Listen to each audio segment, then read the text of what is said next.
Welcome everyone to episode 201 of Just Joshing. I am your host, Joshua Pantellaresco. I write stuff and podcasts too.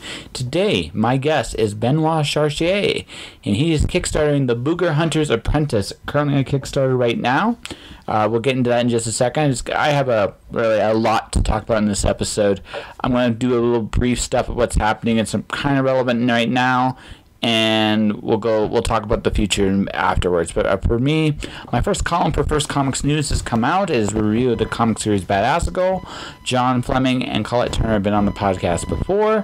Hopefully we'll be again someday. I do a nice review, and the idea behind the column, it's the story behind the story. I personally am very fascinated with where the idea, what story are you really trying to tell? Because every creator, doesn't matter what it is telling a story of something important to them. And I thought this would be a really cool way to just do the column. So John and Colette have made an amazing comic book. I get to talk about a comic book. It's going to be fantastic. But I want to make this clear here. Benoit is a Kickstarter. He's got some backers so far, but he really could use some boost right now. So I'm going to leave a link at the end of the conversation for you guys to click on support. You know what? Just if you, he's got 10 days as of this recording, or 9 days I will be when this airs. Let's make these 9 days count, everybody. Go support the Booger Hunter's Apprentice. And now let's just get to our conversation with Benoit, who's hilarious, by the way. I'm going to turn this on because I kind of feel like I think we're going to get along just fine. Just something tells me, we'll be good. So I could be wrong, though. So, all right, we'll see. Yeah. So I usually ask what incriminating things you've done to make them look good. But for you, I think we're going to change it up a little bit. What incriminating things haven't you done that you want to do? What incriminating things have I not done? That you still want to do.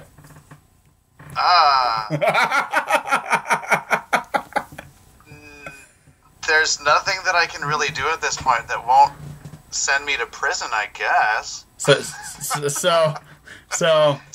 you've gotten to your line. You've gotten to your line. I'm good. You're good. There are no incriminating things that I want to do that I would like to get caught for. Exactly. I'm okay. I'm okay. I like freedom. Bar suck. Yeah, no, that's Unless all the things that I wanted to, and even the things that I didn't want to do, I've done them. All of them. Well, wait. Now I'm curious. Didn't want to do? Did they just kidnap you and make you do things? We're not even gonna go there. Okay. We're not even going there. We're talking about incriminating things here. We're not going to touch that. No, the only thing is, it just sounds like you were kidnapped. That's all. I mean, I was kidnapped 2 days ago. No. I had a very interesting adolescenthood. So, there are things spinning through my head right now. Oh, okay. It's all good. It's all good, man. I lived in London, Ontario, so I grew up with car thieves and drug dealers. So, I mean, I know. I was a child of Winnipeg. Ooh. Yeah. So Winnipeg is a really great place for the people. Most of the people. Yeah. The crappy thing is the weather. Yes. It's actually colder there than it is here. Yeah, but just like every other place, there's some very strange people as well, and I'm glad that I could call most of them friends. It's actually good to know who those people are. In all seriousness, it's good to know. Because and straight up, I know people listening to this are going to wonder, what the hell are you talking about? It's always good to know who does these things. Most of them, oddly enough, 9 times out of 10 are actually people that you'd have a drink with. You just at that point. Right. At this, don't want to get involved with them in anything involving money's an out. Just anything involving money's an out. No. Yeah, exactly. That's it. It's this is who you don't do business with, but you can be friends. Yes. Exactly. We live in a strange world. I'm glad we're having this conversation. I don't know how. I thought this was going. Really. Seriously. I think the strangest opening, it's still coming. there's a Christmas episode coming down the line. We actually did a eulogy to a stone fly. Oh, very nice. Yeah. I walked into this thing and I'm interviewing this man. This man has this fly kind of up on its back. Imagine it's riding an imaginary bicycle. It's actually pedaling to air. It's amazing. And then my recording equipment malfunctions. So as we were getting new equipment ready, the fly has an accident, and we did a eulogy to the fly. His name was Fred. Oh, that's very sweet. That's not really that odd, I find. That's par for the course, I guess. It's not what I expect to walk into an interview to start with. It's not usually the icebreaker. No. But still. It is what it is. There might be weirder things still in the future. Who knows? I mean, don't wish that. It would be very. You know what? It would be very disappointing if there weren't strange. If that's like the highlight, you're like, oh come on, I can do better than a eulogy for a dead fly. I can, but those are the things I can talk. Bungeeing off of like I don't know, a hot air balloon or something like that to do your intro. I don't know. I'm just throwing stuff out there. I got you, but the thing is, the really weird stuff can't be aired. Like that gets me into trouble. That's where the incriminating things come in, I guess. Yeah, I just figure it's a good icebreaker because most people realize I don't take it that seriously. No. Of course not. Yeah, because it's just, I'm just shooting the shit with you, and that's kind of what's going on. You're entertained at least, right? You see, I totally am. Yeah. So how you doing today? I'm great, actually. I'm super great. I've been hard at work on my Kickstarter campaign, and I've editing mode, and I have to finish another novel at some point in time. I found a very, very good illustrator for the cover, and so I really want to get the book done now, and a whole bunch of stuff are in the works. So I'm a happy person. It sounds like you have a very creative life. Your podcast is hilarious, by the way. Oh, thank you. I appreciate it. Yeah. That's Corey Tibbetts and I and Miles and Martin's brainchild, and then we have our other regulars, and we put it all together, and it's fun. We work on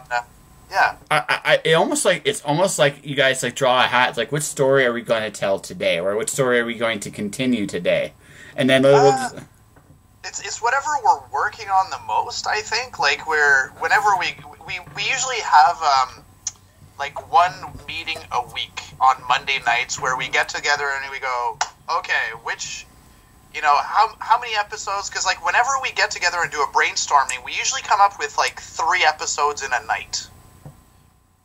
Because we're crazy that way. And so, we'll start shooting the shit, and then all of a sudden there's 3 episodes of one show, right there in front of us, and usually 1 or 2 commercials, and then we'll just type them up, do a practice, and then when we have enough material, we'll do a live show. Yeah.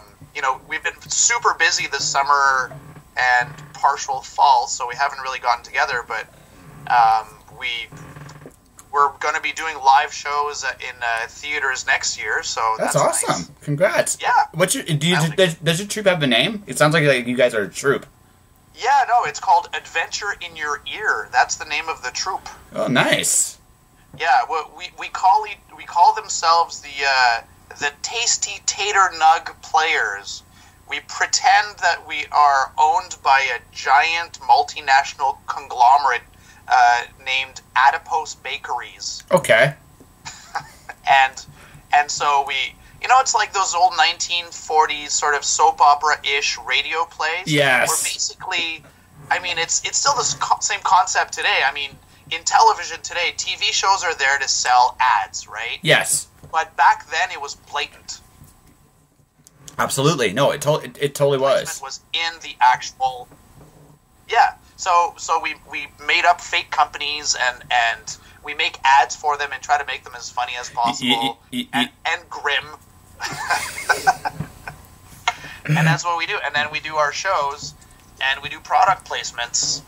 And I'll send you a link. We have swag. You can buy yourself a beautiful hardcore corn T-shirt. Hardcore. It's a facial hardcore corn. Yeah, it's nice. It's a facial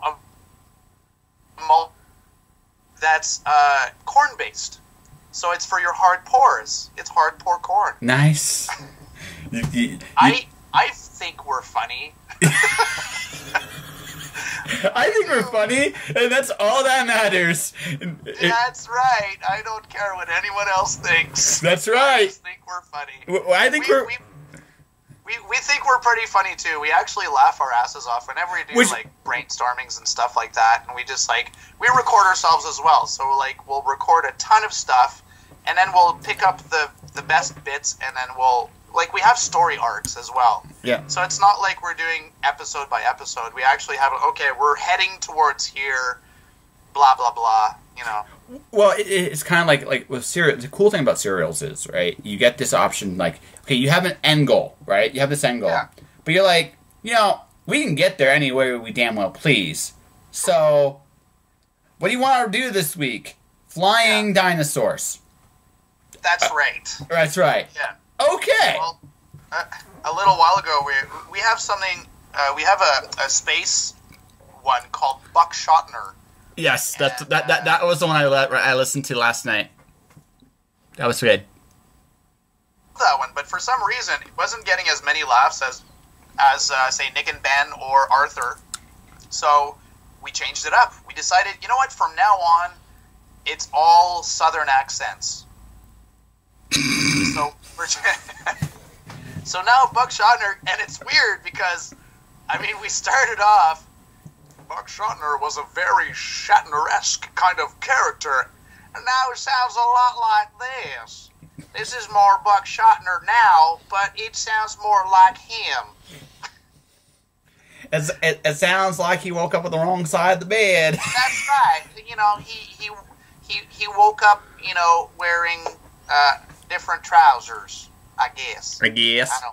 He was getting He was getting tortured last time. It was kind of. Yes, it was not pleasant. No. He did not enjoy getting tortured, but the torture bot ended up falling in love with him, and therefore it was okay, but weird. Weird, yes. It got awkward real fast.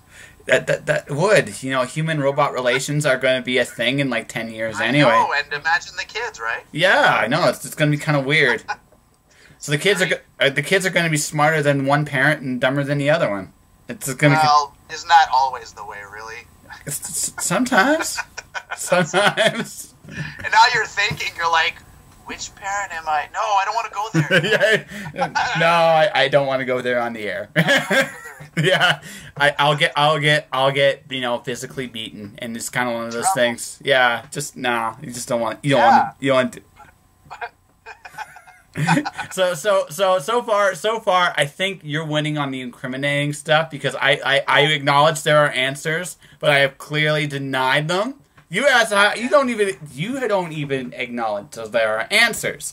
Of course, if people saw your visuals, that would tell another story altogether. But it is what it is. No, I'm guilty. Yeah. Well. Yeah. Well, if proven. If proven. You are an innocent man. Ish. Yes. Innocent looking. Ish. Ish. Ish. Not. No, kind of. As sin. Yeah, it's okay. Honestly, my worst nightmare is actually people that are completely, denial of. They're like, we are innocent as angels. No one believes you. No one. It's like, what? And they'll play that kind of this prim and proper shit. It's like, come on, just admit it. It'll save some time and effort. I love it when certain celebrities get in trouble. Like some celebrities are like, okay, yep, I did it. It's okay. I have a lawyer. I'd rather put it out there right up front that I am completely insane, but in a good way. Yeah.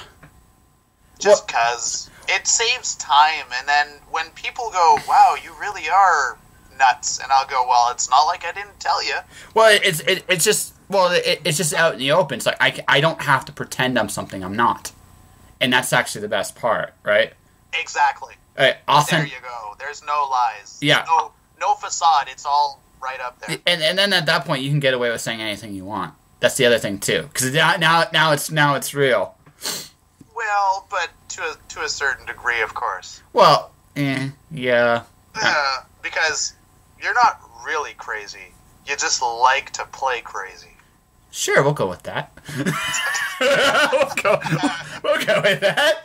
I can't say I really know you that well. I'm speaking for myself. I'm not crazy. Twitch, right? Yeah, right. So I should ask that question somewhere in this. Although I am thoroughly enjoying this. So with your Kickstarter, like yes. Illustrate, like is this? I definitely could see you as a person who writes a young adult style. But is this your first illustrated book like this? Yeah, it's my first illustrated kids book. So, if you want, I can give you a short lowdown of how all this came to be. Sure. So, what happened was last December, I was vacationing in Japan, and I was joining a whole bunch of different authors groups on Facebook, as one is wont to do. And I happened to join something called Authors and Illustrators, and one of the illustrators friended me. And I don't generally tend to friend, but I observed his portfolio and was thoroughly impressed. And then, a little while later, I was thinking about short stories and kids' books and Juan's illustrations and my wife plucking boogers out of my son's nose. And then for some reason, everything just sort of gelled into a story about a young girl who learns how to pluck the boogers out of creatures' babies' noses. That is interesting as an interesting creative process. Right? Yeah. So basically what's around you. Yeah, so for you that's boogers. Well, there was lots of boogers at the time. It was it was a very boogerful period of my life. It was very snotty. Yeah, very snotty. Now you remind me of a comic I'm reading right now. Actually, Snot Girl. Oh, great! I'm an animated character. Yeah, that's right. No, it's just no. I'm reading oh man, he's the same guy who did Scott Pilgrim. He's writing a comic called Snot Girl, which is like a fashion like thing, but she's got huge allergies, so snot's a big part of the story. It's amazing. It's amazing what the nose has inspired in terms of my literary exposure. Kind of weird, actually. Right. Yeah. Well, it's nothing to sneeze at, that's for sure. Oh Lord. You're a punster, aren't you? Yeah. Yeah. But I try not to abuse it because Well, I think it's not a pun a second. That's there's such a thing as exaggeration, but once in a while, Just once in a while. Once in a while, you just like getting that little bit of cringe. It's like yes. Yeah. Yeah, you're right. Every once in a while, it's like once in a while that they're actually funny, and then you're like, my God, am I being converted? Then you see one that's really terrible. It's like, no, I'm not. Just no, I'm back to not liking those. Yeah, exactly. So like, math ones get me. I don't know why math ones get me so as much as they do. Yeah, like math. There's these puns that are math related. Like they'll talk about pi and stuff like that, and for whatever reason, I actually get those. Oh, because they're nerdy. Yeah, that's right. It's like they're actually clever. I'm like, wow, someone actually put some thought into this. That's all right. Yeah. There you go. Yeah, maybe that's it. Maybe go off on a tangent. Yeah, I know. Well, hey, that's what this podcast is. It's all about tangents. I mean, we're talking about boogers right now. I mean, but so is this going to be a series? You know what? I don't know. I like to try things and see what works. I never thought of making it a series. I just thought I want to write this book. I mean, basically, it was a book with a message. All my books are kind of those kind of things. There's a theme. This one was about somebody overcoming their fears and helping others. That's basically what it was. So, yes. I didn't think further than, hey, I want to make a kids book, and I want this wonderful illustrator. I have lots of other projects in mind. I've got a sci-fi series that I've been telling people since 2015 that it's a trilogy, and I have to write it. It's in my head. It's not like I'm lying. I'm writing the series, but the two other parts of it are in my head, and I have to finish like 3 projects right now. One of which, like I said, is in editing mode. This kid's book is getting made, and then I have my Japanese mythology novel that I'm finishing off. So after those are done, I have to go back and finish a sci-fi series, Cyberpunk. So that's cool. Like for me, it's in one sense it's really similar. I'm kind of, like I'm in the 3 project mode too. I have a sci-fi series that's 5 books. I've written 1. It's in the editing process. Hooray! Right. Although this. Huzzah! Yeah, huzzah! It's going to come out at some point, and it has I have unicorns that fart rainbows and they talk in wingdings. It's a personal. I'm proud of that. I know I shouldn't be so proud of that, but I am. Right. Yeah, it's my thing. That's right. It's totally my thing. Right on. Right, and then while that's going on right now, I'm doing a board game combination, which is kind of like a happy accident. I accidentally invented the board game, so now it's like, okay, I'm writing the book. And then I'm going to be testing the board game. So the release date on that one is going to be when the game's good. Yeah. Yeah, when the game's good, I'll pitch it. You know, if you ever want to, I know that there's, at a nearby university, there's a games program at Algonquin, I believe, or Carleton, I'm not sure. I know that a lot of universities have actual gaming programs. So if you want to test run it through the students, that might be a really good way of seeing, hey, is my game good? Yeah, no, actually, it's cool. It's my 200th episode. It's actually a board game test. Oh, very nice. Yeah, it's actually that's, well, you gotta do something different with the podcast, right? So and every once in a while, or you go crazy. Well, again, ish. I'm already kind of ish. We'll go with that. But yeah, we'll go with ish. Yeah, we'll go with the ish. So I decided, it'd be kind of cool.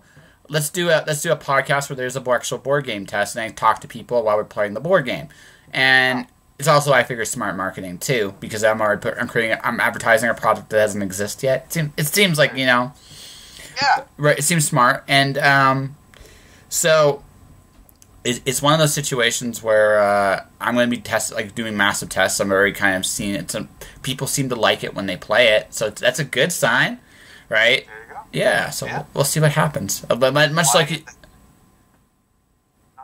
Sorry, much like... Sorry, go. Sorry, go on. Yeah. Okay, that's a very... Now we're being Canadians. Like, I'm sorry.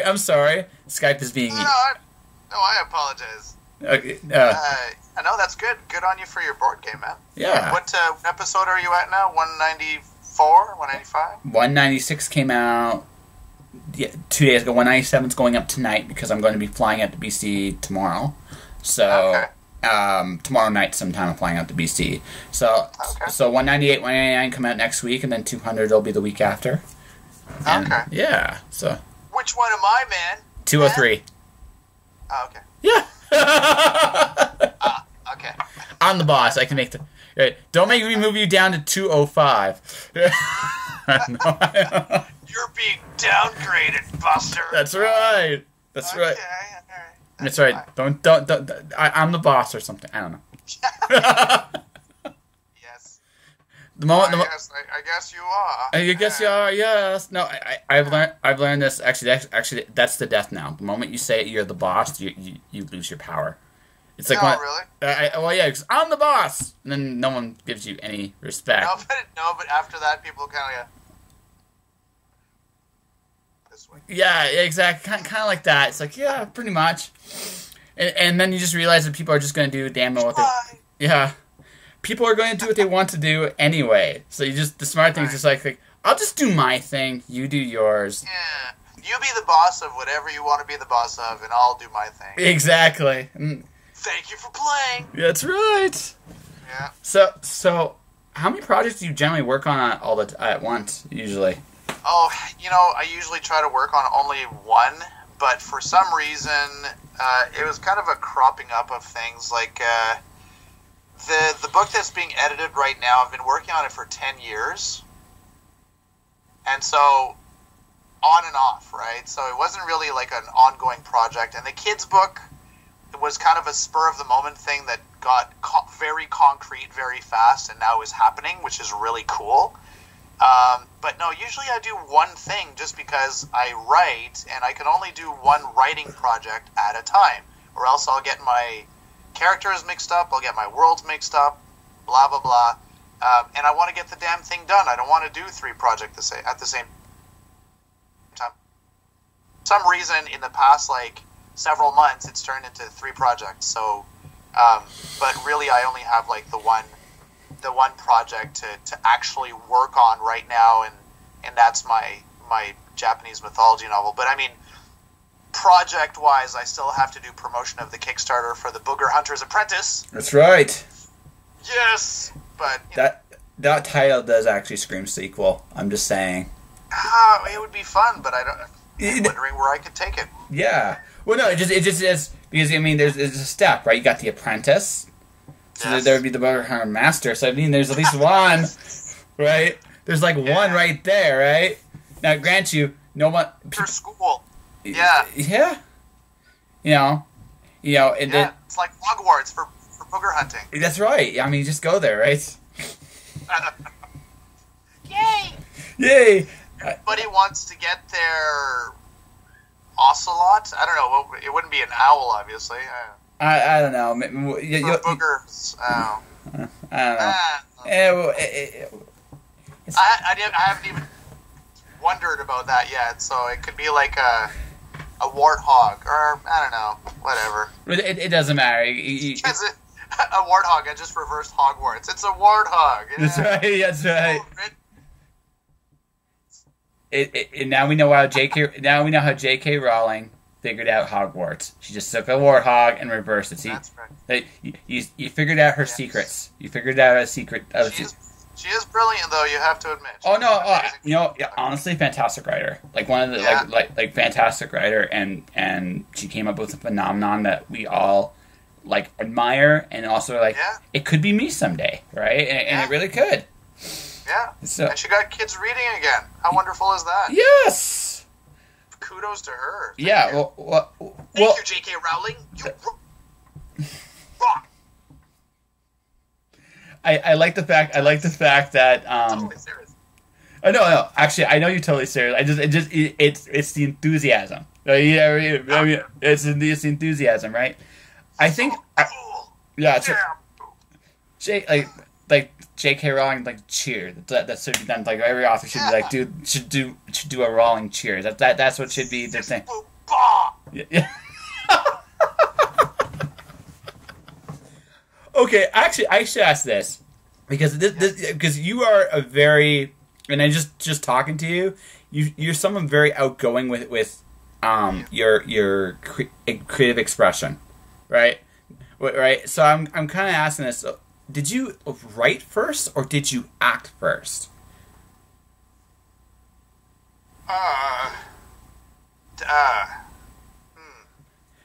You know, I think. Well, even before I was a writer, I was a clown, not professionally, just a clown as a child, and therefore it probably started from there. And then I guess the writing thing. Someone taught me patience at some point in time, and so I was able to pick up a book and read it, and then I never stopped.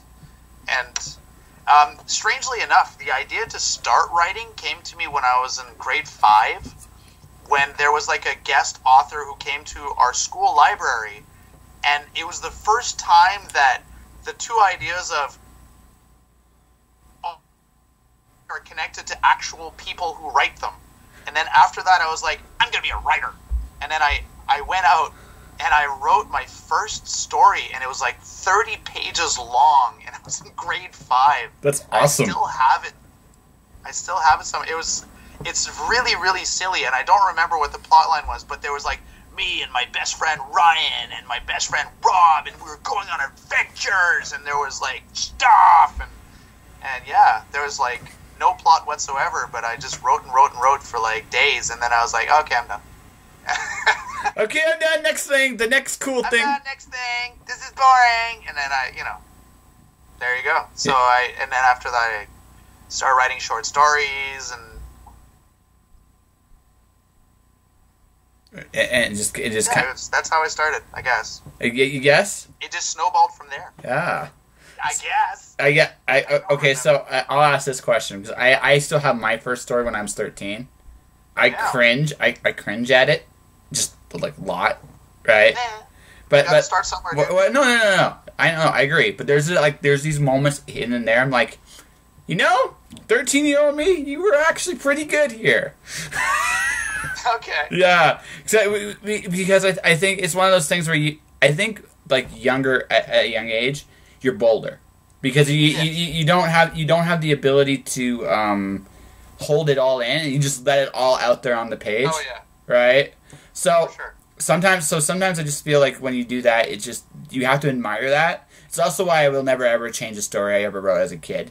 Not just because I don't think I could do it justice. Technically I could today, no problem, right? I sincerely hope so at this point, right? But it's not. I couldn't capture the same spirit. I just couldn't do it. Right. No, you don't have that innocence anymore. No, I have layers and personality and stuff. And stuff. I mostly have stuff. Yes, I mostly. I have no layers, just stuff. That's right. It's mostly things, that I put on the stuff. Oh, okay. For some reason I was thinking of a fruit roll up for some reason. I don't know why. Oh yeah. Yes, but made of cloth and odds and ends and just things that you would find at the Goodwill or stuff. Like, it's just... A Salvation Army fruit roll-up. Accretion. I have accretion. I don't have stuff or things. I have accretion. Accretion? Okay. Accretion. Okay. Yeah. I mostly accrete. I mean, you can chisel it off, but... I like my accretion. You like it. You just. My wife doesn't mind. I mean, I deodorize it. I deodorize it so it doesn't smell too bad all the time. Yeah. And then I just accrete some more. So basically, we talked about boogers and accretion. Yeah, boogers and accretion. We're very, I'm all about it, yo. Yeah, so we are very mature adults, or something to that. Speak for yourself. Sometimes I wonder. Sometimes I'm not an adult. So wait, how old's your kid? I have two, actually. Yeah. I have a 5-year-old and a 1.5-year-old, and the 1.5-year-old has spent the past 5 minutes outside of this door going, Papa! That's awesome. It's really funny. He's outside, and he was banging on the door, but my 5-year-old is, entertaining him now. I can hear them in the living room, playing together, but he's like, Daddy, where are you? What are you doing? You're supposed to be playing with me. That's right. I will. You will. You're talking to an image on a screen. I'll be right back. I'm talking to a person who's like 1,000 kilometers away. What can I do? Yeah, exactly. I mean, I'd come over if I could. It's a little difficult. So we have the all powerful Skype, Yeah. Well, one day. One day. You can come down and do Ottawa Comic Con or. Actually, I'm looking at that in all honesty, because. It's fun. No, it's not even just that. It's just the fact that so, my podcast has done very well this year, which is it has. So, I'm like, what? How did I succeed? And I just recognize all I do is I talk to people and I regularly post a show. So if I regularly post writing the same way I post the podcast, then you wouldn't have a podcast. Yeah. Wait, no. Right. Yeah. No, it's just like a natural thing. My own words came back to me at the end of this year, so I'm like, okay, so what can I do next year to ensure that I'm gonna push myself to make new content? And it's comic conventions are good. I have my writers' conferences nailed down. So, what conventions can I do? Nice. Yeah. So Ottawa. I talked to Marie. She was hilarious. Did she tell you about CanCon? Yeah, she did. Ah, so good. I know. My sister's good. My sister's has an art show though this month at that time. So it's my sister, man. I gotta do that, right? And I'm also fine. Yeah, next year. God, siblings. God. I know. Stupid siblings. It's just the way it goes. Yeah. No, I love my sister too, so it's fine. Yeah, she did the same thing. It's like, hey, come to this event for me. You're like, okay. Yeah, of course. Yeah, exactly. Exactly. Yeah, you got it. Yeah, absolutely. No. Yeah. You know what I'm saying? Yeah, so I'm doing that. Like, so next year for Ontario, it's going to be Ottawa, because I like visiting Toronto, kind of. Yeah. It's not. I mean, I like, you know what, I have some good friends there, so I like going to Toronto. It's the people, right? Like, you don't really, you go to a place for certain monuments, but apart from that, it's really the people who make the place, right? So, absolutely. I mean, I used to think that Toronto was a kind of a cold, dreary place, just sort of city-wise, but then I met a bunch of really awesome people, and I'm like, no, Toronto's cool. I love Toronto. Yes. Well, yeah, there are cool. Actually, there are cool people everywhere, including places. Yes, no, that's true. That's definitely true. Yeah. There are cool people everywhere. There are bad people everywhere too. It's just there's all sorts of people everywhere is what we're trying to get to. I think. But so your mythology book's going to be coming out sometime. You know what? I'm hoping sometime 19, but that all depends on how much work I actually put into it. My eldest has just started school, so I can actually have writing time again, which I didn't have since the birth of the youngest, because 2 kids, not going to school, co-parenting, all that good stuff. So basically, you napped when they did, and are you going to be jealous of your kid because he had recess and you don't? No, my life is perpetual recess. So that's fine. Okay, so he's jealous of me, I think. Oh, okay. Yeah. So he'll be the adult eventually in the relationship. Hopefully not. Hopefully not. Hopefully not. You never know. You never know. But I'm crossing my fingers. No, that's probably bad. Yeah, probably. Probably. He doesn't deserve that. He deserves an actual dad, and not to be like the dad figure to me. That's kind of heartbreaking. I think. Let's not do that. No. Being real with your kids is very important. It's actually it's actually probably, in all seriousness, one of the most important things you can do for a kid's foundation. Right? Absolutely. Yeah. So solid like a rock. That's right. So I guess the Japanese mythology thing is called Hidemune, and it's the guy who gives birth to a demon and has to go to Japan to exorcise it, and the person who brings him to Japan has ulterior motives, let's put it that way, and so he has to fight his demons. Hey! Which we all do at some point. Yeah. You know. Kind of.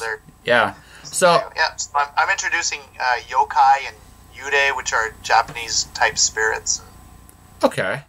I was just gonna ask if you had a lot of Shinto ties to the story, because that's a really big part of their mythology. I mean, there's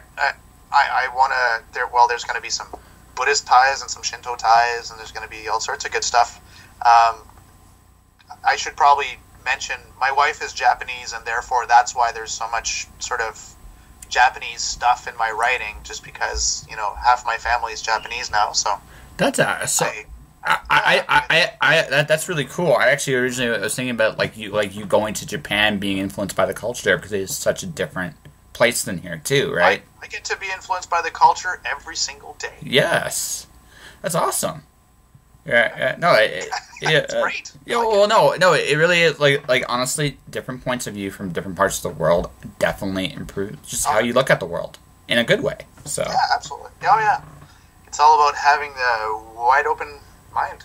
Yeah, that took me a long time to learn. Well, fully learn, but once you learn it, it's great, and that's why I said this with me in person with the podcast. The biggest thing I had to learn was to get rid of judgment. It's not my place to It's not my place to judge, and right. But as a result, I get to meet amazing people. So it's a good trade-off, I think. Right? Yeah. Right. Absolutely. So I'm going to make sure I got this right. Benoit, right? Yes. Yes. I think we have a just want to make sure I have it right because I don't want mispronounce your name and that's fine. Yeah, I think we have. So it's Benoit Chartier. Benoit Chartier. Okay, I think we possibly have a good. We have a good interview. I mean, we talked about boogers, accretion, and I think there was actually a little wisdom in here somewhere too. Maybe. There was definitely puns. Don't get caught. I think that was. Don't get caught. Don't get caught. Stay with an open mind. Love and science will triumph. What else? Love and science will triumph. Be good to your kids. Be good to your kids. Yeah. I actually think that was. Here's a nugget of wisdom that a friend of ours taught us was make things better for your kids than they were for you. Yes. Like give them things that, not give them things, but bring things to the table for them, for their minds that it took you a long time to figure out that nobody taught you, but you give that to them so that they have an easier time of it. So hopefully, yeah, it sounds good. That actually sounds really, really good. Sound wise and stuff. Hey, that's good. That's good. He's like, thank you very much. He's got this impish smile on his face. What? It works. But I think we have a decent interview. So how about this? Yes. Promote your Kickstarter. Yes. And then how can people find you? Okay, well, ladies and gentlemen, right now the Kickstarter for my kids' book, The Booger Hunter's Apprentice, is now on Kickstarter. The Kickstarter's on Kickstarter for The Booger Hunter's Apprentice, if that's not too repetitive. And I would like to print out 2,000 French copies and 2,000 English copies, and for $15 you get your pre-order copy, which will be sent out to you in or around March of next year, because everything needs to be finalized. It's being illustrated by the amazing Juan B. Spain at this moment. And if you would like to find me, just look on Facebook for Benoit Chartier, author. I'm there all the time. That sounds almost torturous. Can you do one more thing? Can you say the illustrator's name again? Skype cut out right when you said it. Oh, okay. The illustrator's name is Juan Oliver, and he's an amazing artist. I mean, just for the fun of it, go look at his Facebook page. Just as mind. I am a very, very lucky person to have him as the illustrator of this book, and that's all I got to say. He's astounding. All right. And that was Benoit Chartier. I want to thank you very much for being on the show. You're welcome back anytime, man. You are awesome. His Kickstarter, Booger Hunter's Apprentice, 9 days to go. Let's make this count. Check it out. Go support it. Have some fun. See where it goes from here. Good luck, Benoit. I'm rooting for you, buddy. So this next part's going to go a bit long. So if you want to skip this and go to the end credits, go do it. I mean, it'll be great. I understand. But if you want to kind of hear where I've been in the last few days in my head, this is for you. So I think I have a hit. And I want to thank everybody first and foremost for listening to the show. I did not expect it to go as well as it has. I really haven't, and I really appreciate it, but it does lend me to ask a question: what do I do with this? I have 201 episodes as of this point, or 201 episodes to be grammatically correct. And what do I do with all of this now? And I have a lot of ideas and a lot of things that need to be talked about, so I'm going to talk about some stuff. The first part is I'm actively starting to seek sponsors. I have two ways I can go about this. I can add advertisements to the show. I think the audience is here that I can actually do that and make a small bit of a living for myself, which I think is a good idea. I got a Patreon page I'm going to be doing probably before the year's out. And like I said, with certain doors that seem to be opening up, I'm going to see where this all leads me, and I'm going to ride this out to wherever it's going to ride out. So the idea for the future of this episode, I'm going to tell what we're building towards and kind of what it's going to be in the immediate future, and that's this. I'm looking for sponsors actively. If you want to sponsor the show, contact me, Michael through time at live.com, MichaelTheroughTime at live.com, and we can talk. I'm looking for sponsorships for the show, because that's the easiest thing for me to do. I do not want to bombard this show with a ton of advertisements. If I were to do some ad space, I'm thinking at most three minutes, or maybe 4 minutes. That's it. I don't want to do a lot of commercials for the show. I want to keep it relatively commercial free.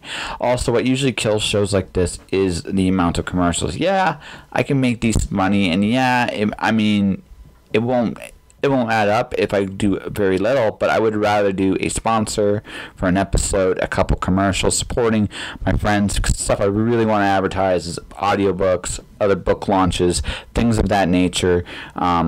I'm hoping like this will help Benoit, because I'll definitely show some voice in the podcast.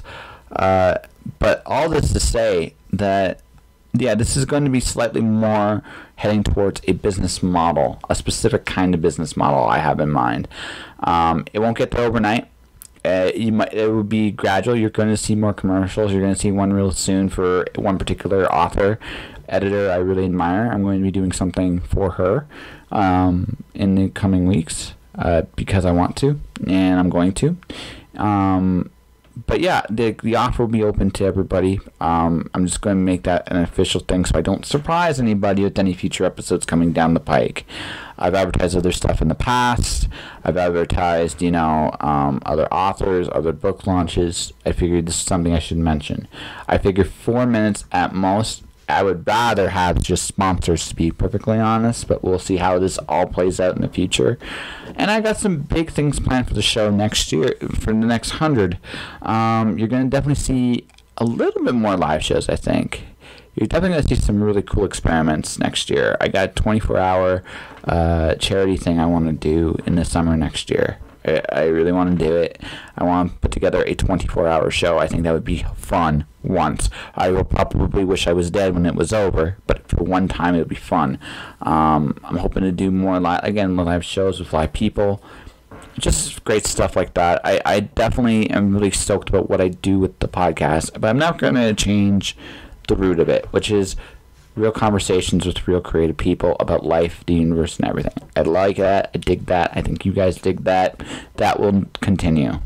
So, anyway, all this to say, thank you very much for supporting me, and I hope you can support me going forward. And that'll do it for another episode of Just Joshing. If you want to support the podcast now, you can do this a number of different ways. You can subscribe to the podcast. You can do it through Podomatic, iTunes, or any other player it's currently available on. Hopefully, more players will be coming up in the future. Can't talk about those things yet, but hopefully that'll happen. Beyond that, leave a review, recommend it to your friends. Whatever the case may be, I greatly appreciate it. Buy my books, The Watchers, Storm Dancer, Wandering God, is currently available at mirrorworldpublishing.com for a half deal for the rest of the month. You can definitely pick my books up, support me, tell me why you like them, tell me why you don't like them. I would just rather tell me you like them, to be honest with you, but, whatever you feel comfortable doing, I'd be more than happy to hear you out.